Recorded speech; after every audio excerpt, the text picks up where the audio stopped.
Assalamualaikum warahmatullahi wabarakatuh. Perkenalkan, nama saya Bayu Dwi Saputra dari Prodi Manajemen Ekonomi Malang, NPM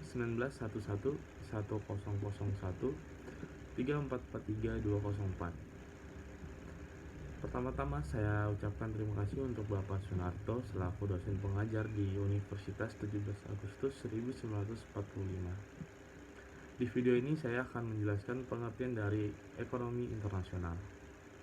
Ilmu ekonomi internasional adalah cabang ilmu ekonomi yang mempelajari pengambilan keputusan dalam penggunaan sumber daya yang terbatas dalam memenuhi tujuan ekonomi.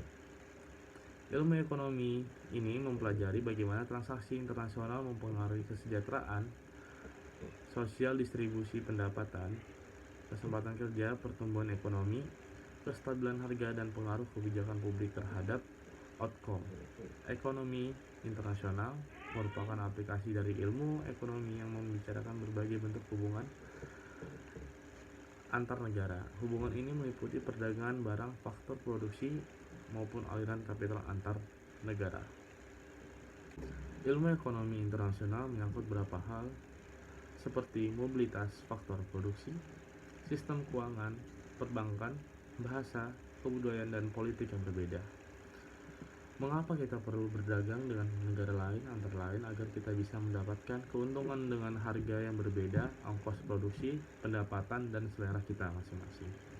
Alasan suatu negara melakukan perdagangan atau dokumen adalah agar setiap negara mempunyai keunggulan komparatif yang berbeda-beda, sehingga dengan melakukan perdagangan akan memperoleh manfaat dari perdagangan yang diterima oleh kedua belah pihak.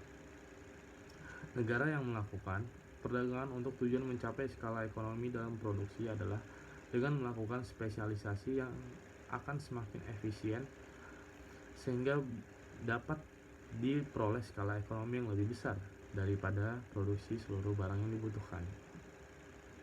Di sini saya mengambil dua teori perdagangan internasional, antara lain teori klasik dan teori modern. Dalam teori klasik terdiri dari merkantilisme, keunggulan absolut dari teori Adam Smith, dan keunggulan komparatif dari teori David Ricardo.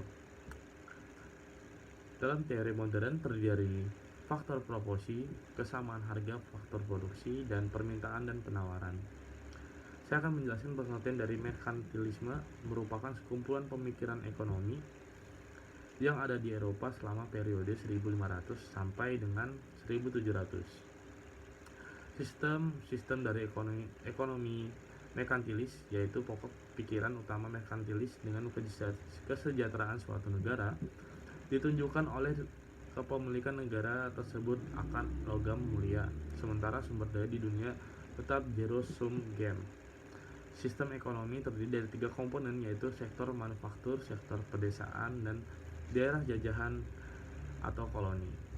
Kaum pedagang sebagai kelompok penting dalam sistem ekonomi, tenaga kerja sebagai faktor produksi yang paling penting, peran pemerintah dalam kebijakan mengawasi penggunaan dan pertukaran logam mulia, negara melarang ekspor emas, perak, dan logam mulia lain oleh individu dan mengatur keluarnya mata uang dari dalam negeri. Peran pemerintah memberikan hak istimewa pada perusahaan-perusahaan tertentu untuk rute-rute perdagangan sebagai monopoli dan monopsoni. Teori ini sekaligus merupakan sanggahan terhadap pandangan kaum merkantilis yang justru menganjurkan agar pemerintah melakukan campur tangan dalam setiap kegiatan ekonomi. Menurut Adam Smith, kesejahteraan suatu negara ditunjukkan oleh kapasitas produksi, yaitu kemampuan menghasilkan barang dan jasa, bukan pada penguasaan logam mulia. Manfaat dari perdagangan bebas menganjurkan diterapkannya kebijakan laissez-faire, yaitu campur tangan pemerintah dalam perekonomian negara harus ditekan sekecil mungkin.